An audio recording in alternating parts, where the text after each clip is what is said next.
Praise the Lord. Today's word is about, is it possible to have the mind of Christ? The Bible says, yes, it is possible to have the mind of Christ, a mind which is renewed by the Holy Spirit, a mind which is not carnal, a mind which is not in enmity against God. There are two types of minds which are described in the Bible. One is a carnal mind and one is a mind which has been spiritually renewed by the Holy Spirit. Amen. So it talks about a renewed mind and it talks about a carnal mind. Now we look at a carnal mind. A carnal mind or a mind is nothing but a mindset or a belief system which is against God. A mindset, a belief system which is against God is a carnal mind. It relates to physical, sensual needs or activities. It concentrates only on itself. It is self-obsessed, you can say, or selfish kind of thinking. That is a carnal mind. Whereas a spiritual mind is a mind which has been renewed by the Holy Spirit. Amen. It is a mind which is in accordance to the will of God, in accordance to the purpose of God, in accordance to the good and acceptable and perfect will of God. If you look at Romans chapter 8 verse 6 and 7, it talks about, for to be carnally minded is death, but to be spiritually minded is life and peace. So it says that the carnal mind is death. To be carnally minded or to have a mindset of carnality or worldliness is death. But to be spiritually minded is life and peace. So to be spiritually renewed in our mind is life and peace. Verse 7 says, because the carnal mind is enmity against God. The carnal mind, the worldly mindset, worldly desires, worldly things are all enmity against God. For it is not subject to the law of God, nor indeed can be. So the worldly way of thinking or the carnal way of thinking is enmity against God, and it is not subject to the law of God, nor can it be. And a life and a mind which is renewed in the Spirit is life and peace. A mind which is renewed in the Holy Spirit is life and peace. You will have life and you will have peace. Amen. In your mind. Then it says in Romans chapter 8 verse 9 to 14, it says, but you are not in the flesh but in the Spirit, if indeed the Spirit of God dwells in you. Now if anyone does not have the Spirit of Christ, he is not his. So if you do not have the Holy Spirit, Spirit of God dwelling in you, then you do not belong to Christ. But if you have the Holy Spirit dwelling in you, then you belong to Him. And he says you are not in the flesh. If you are a true believer, a born again believer, you will have the Spirit of God dwelling in you and you will not be in the flesh. It says in the next verse that and if Christ is in you, the body is dead because of sin, but the Spirit is life because of righteousness. The Holy Spirit imparts God's righteousness to us. He imparts His righteousness to us, and we walk in the Spirit. When we are in the under the authority of the Holy Spirit, we are walking in the Spirit. And verse 11 says that if the Spirit of Him who raised Jesus from the dead dwells in you, He who raised Christ from the dead will also give life to your mortal bodies through His Spirit who dwells in you. So when the Holy Spirit is dwelling in you, He will renew your mind. He will also give life to your mortal body, because the resurrection power of the Holy Spirit which raised Jesus from the dead is also living in you, is in you, and He dwells in you, and He will give life to your mortal bodies. That's how you will have life and peace, because the Holy Spirit imparts His righteousness and His peace and His joy to you. That is the kingdom of God, righteousness, peace and joy in the Holy Spirit, and He renews our mind when He is living in us. And if you look at Romans chapter 12 verse 2,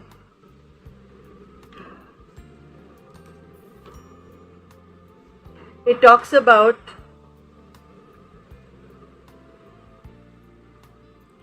and do not be conformed to this world, but be transformed by the renewing of your mind, that you may prove what is that good and acceptable and perfect will of God. when we are renewed in our minds, we will know what is the good, acceptable, and perfect will of God for our lives. Amen. The Holy Spirit will reveal to us. The Holy Spirit will renew our minds. But it says, do not be conformed to this world, but be transformed. Do not be conformed to this world. Do not be under the worldly lifestyle, under the worldly system, under the worldly belief system. The worldly mindset is in enmity against God. The worldly belief system is in enmity against God. So do not be conformed to it, but be transformed in your mind through the renewing of your mind. The second point I want to give you is humility. When we have the Holy Spirit dwelling in us, He renews our mind and He makes us people who are humble. If you look at Philippians chapter 2, verse 5 to 9. Philippians chapter 2, verse 5 to 9. Let this mind be in you which was also in Christ Jesus. So Paul is saying, let this mind be in you which was also in Christ Jesus, a humble mind, humility, who being in the form of God did not consider it robbery to be equal with God, but made himself of no reputation. Jesus, He made himself of no reputation. He came being born in a manger. He lived in a life of a very simple person. He was a carpenter's son, and he was born in a manger. He lived a very simple life, and he took on the form of a servant, and coming in the likeness of men, he humbled himself, and he came in the form of a man. And being found in appearance as a man, he humbled himself and became obedient to the point of death. He humbled himself so much, even to the point of death, where he obeyed the will of God in his life, and even to the death of the cross. Therefore God has highly exalted him and given him the name which is above every name, that in the name of Jesus every knee should bow, of those in heaven and of those on earth and those under the earth.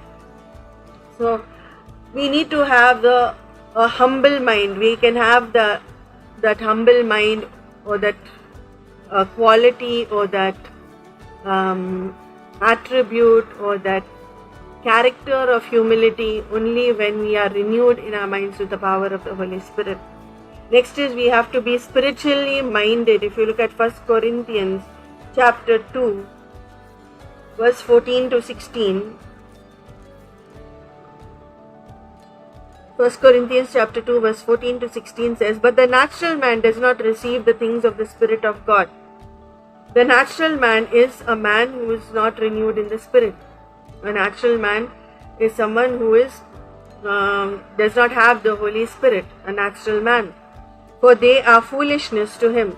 The spiritual things are foolishness to the natural man. Nor can he know them, because they are spiritually discerned. He cannot understand them. He cannot understand spiritual things because they are spiritually discerned. They are spiritually understood. It's only through the power of the Holy Spirit can you understand spiritual things. Can you understand the Word of God? Can you walk in the Spirit? Can you be renewed in the mind? It's only through the power of the Holy Spirit. He makes it possible for us to live a life of righteousness and holiness under the perfect will of God. So a natural man cannot discern spiritual things. He finds it foolishness. And it says in verse 15, but he who is spiritual judges all things, yet he himself is rightly judged by no one. So, but he who is spiritual judges all things. We are able to judge all things. We are able to discern all things. Yet he himself is rightly judged by no one. But no one can judge a spiritual man. No one can judge a spiritual man, because he is being under the authority of the Holy Spirit. And he is able to discern things spiritually. Therefore, nobody can judge him. And it says in the next verse 16, for who has known the mind of the Lord, that he may instruct him? But we have the mind of Christ. Who can judge the spiritually minded? Because we are guided by the Holy Spirit. We are guided by the Holy Spirit, so no one can judge us. So we have the mind of Christ, it says. We have the mind of Christ because we have the Holy Spirit who is in us. and renewing us, renewing our mind, we are able to have the mind of Christ. Without the Holy Spirit, we are not able to have the mind of Christ. We will be like a natural man, like a carnal person. The next point is to be sober-minded. To be sober-minded. The Holy Spirit renews our mind so that we are able to be sober-minded. We are able to think properly. We are able to think in clarity. We are able to think soberly. We are able to think without any kind of confusion, without any kind of distractions.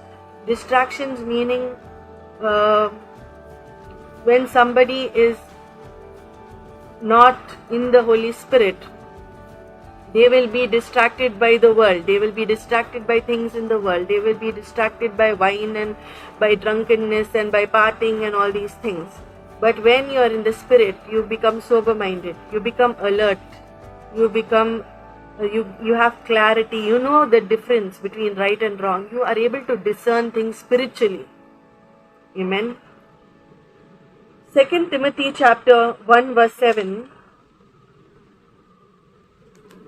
If you go to 2 Timothy chapter 1 verse 7, it says,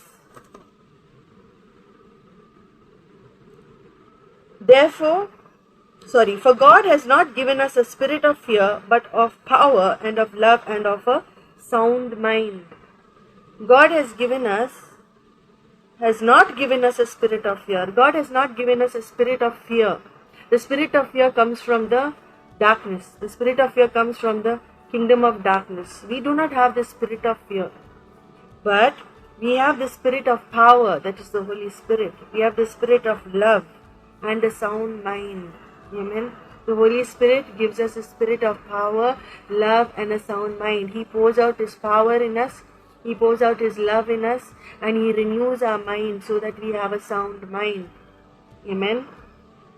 We are able to have self-control through the power of the Holy Spirit. We are able to overcome through the power of the Holy Spirit.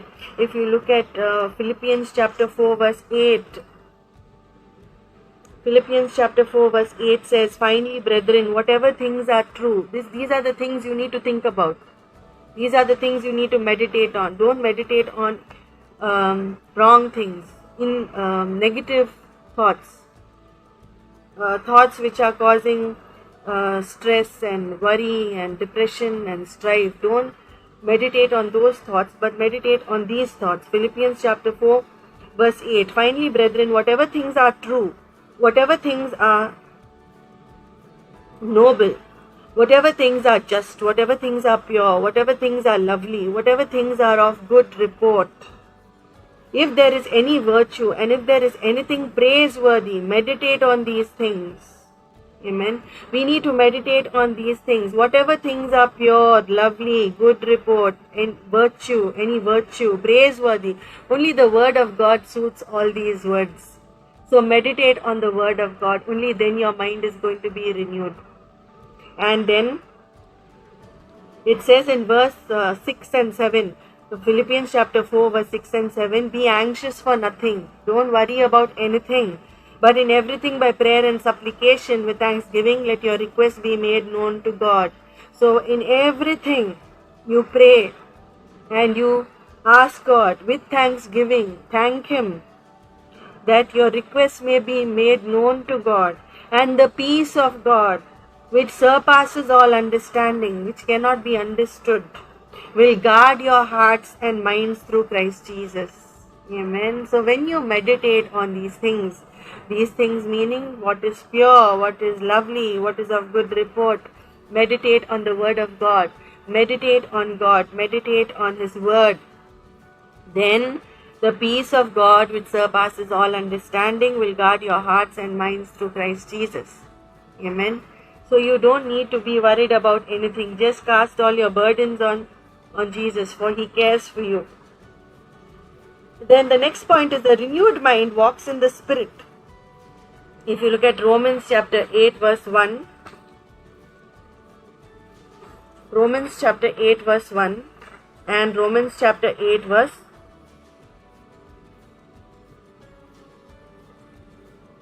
8. It says in Romans chapter 8 verse 1, there is therefore now no condemnation to those who are in Christ Jesus, who do not walk according to the flesh but according to the Spirit. So there is no condemnation for those who are in Christ Jesus who do not walk according to the flesh. The flesh is the carnal mind. When we are not walking in the flesh, that is the carnal mind, but according to the Spirit, according to the Holy Spirit, then we do not come under any condemnation. Verse 8 says, so then those who are in the flesh cannot please God. Those who are carnally minded cannot please God. Only those who are spiritually minded can please God. It says walk in the Spirit and you will not fulfill the lusts of the flesh. If you look at Galatians chapter 5, it talks about the fruit of the Spirit and it talks about the works of the flesh. Galatians chapter 5 verse 19.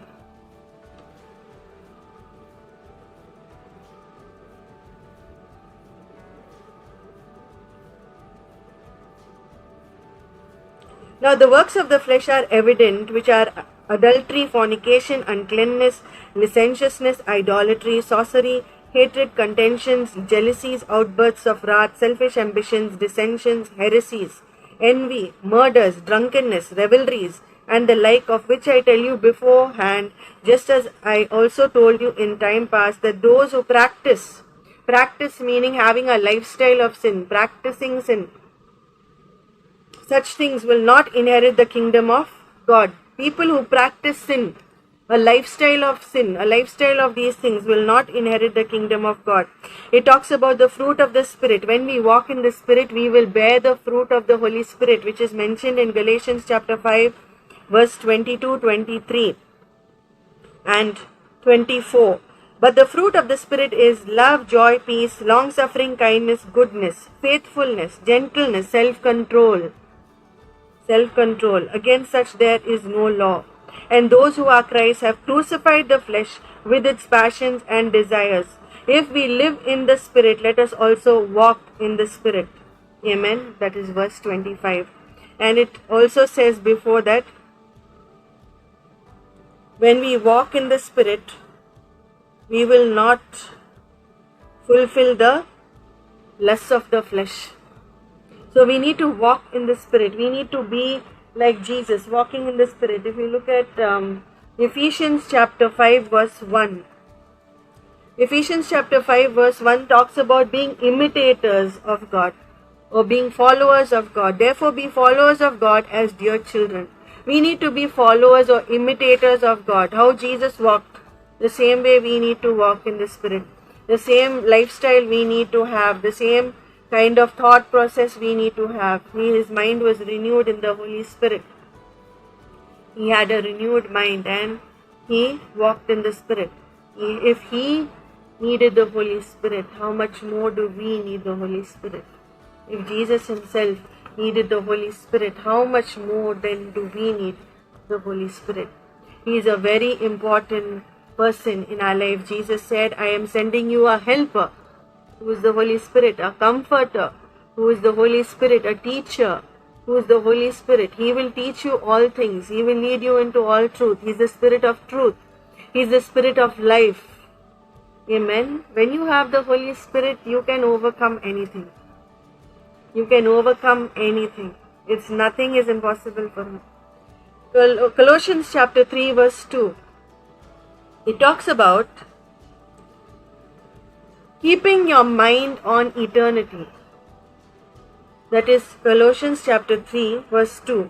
Set your minds on things above and not on things on the earth. Do not be thinking of only this physical life here.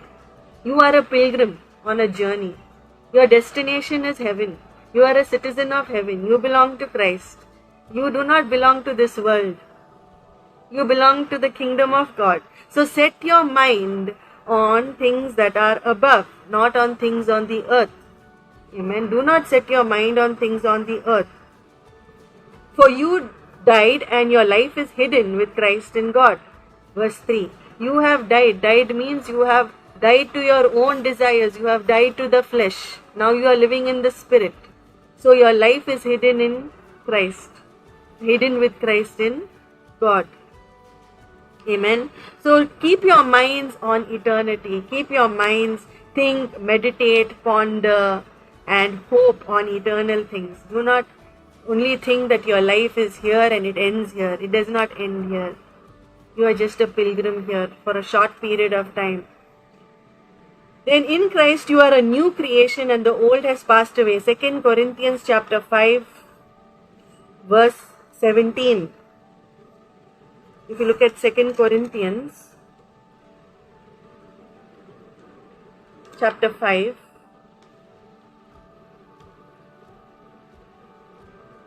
verse 17.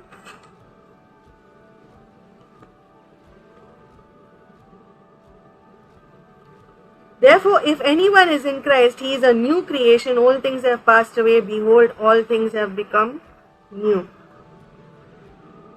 When you are in Christ, you become a new creation. You are no more that old person. You are no more that person who was living like a carnal person, living carnally minded, being a worldly person, and in the world doing worldly things, living a lifestyle of sin. And we are no more those people when we are in Christ. When we are in Christ, we become a new creation.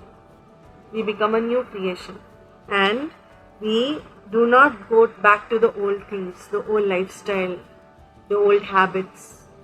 We do not go back to it because we become a new creation and old things have passed away. Let the past be in the past. Do not go back to the past. Do not go back to the old ways, the old habits, the old lifestyle, the old decision making. Do not go back to it because you are a new creation now. All things have passed away. Behold, all things have become new. Everything in your life has become new because you are in Christ, and He is an expert at making all things new. He will make you into a new creation. He will give you a new life. Amen.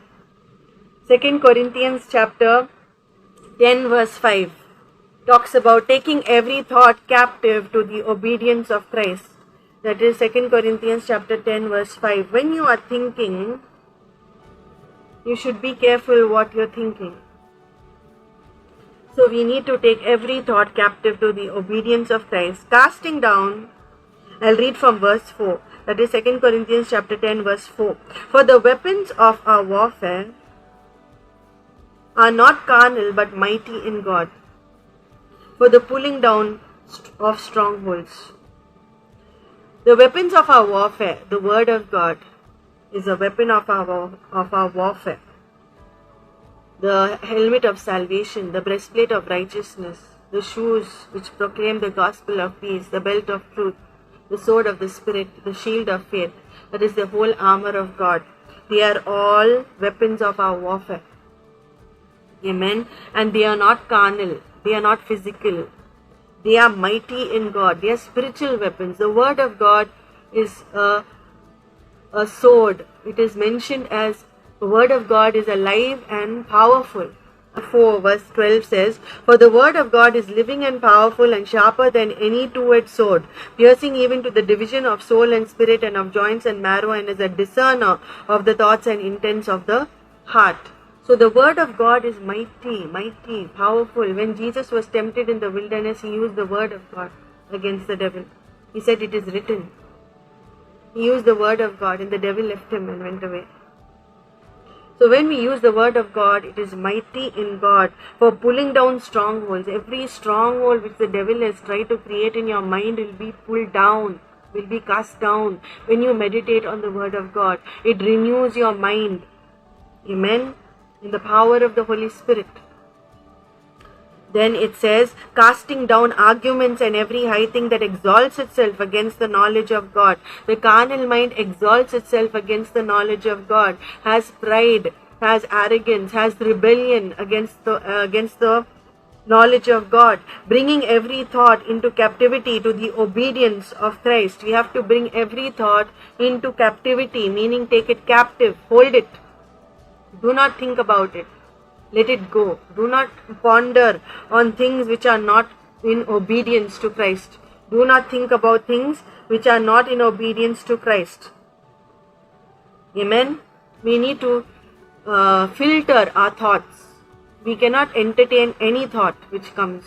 Most of the thoughts which come are not from God. The source is not God. So we need to cast down those thoughts. We need to destroy those thoughts by the word of God, by meditating on the word of God. Amen. And we need to take every thought captive to the obedience of Christ. Amen. So I'll just go through the points again. The first point is a carnal mind is enmity with God, but spiritual mind is life and peace. Then you need a renewed mind to be humble, to have humility, to have a mind of Christ. To have the mind of Christ, you need to be humble. You need to be spiritually minded, because the natural man does not understand the things of God, because it is spiritually discerned. So a natural man finds it foolishness. And then we need to be sober-minded. We need to be alert. When we are renewed in our mind, we will be sober-minded, alert people.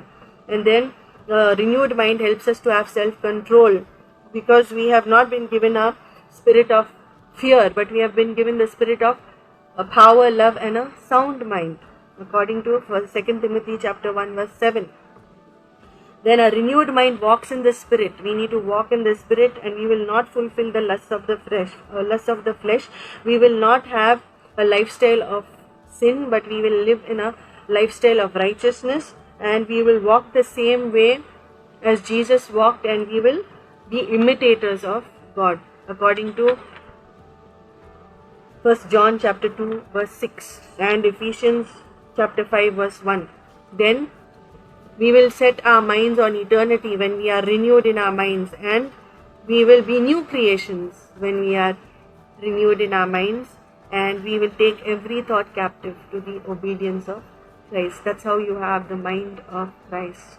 When you meditate on the word of God, and when you walk in the Spirit and do not fulfill the lusts of the flesh. Amen.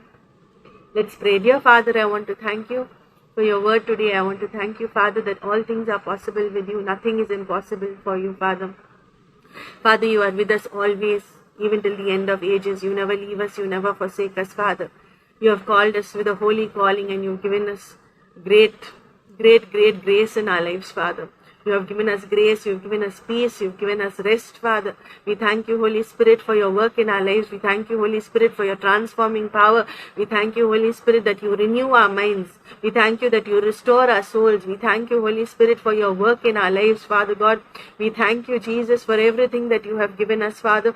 We thank you, Father, for your precious Holy Spirit who helps us, Father. He is our helper and our comforter, and He helps us and leads us into all truth and teaches us from your word, Father. We thank you, Father, that all things are possible with you, and it is possible to have the mind of Christ, Father. If we follow your word, Father, and if we walk in your Spirit, Father, it is possible to have the mind of Christ, Father. We pray, Father, that you will give us all the mind of Christ, Father, and help us to walk in your Holy Spirit, Father, always and at all times, Father, and take every thought captive to the obedience of Christ, Father.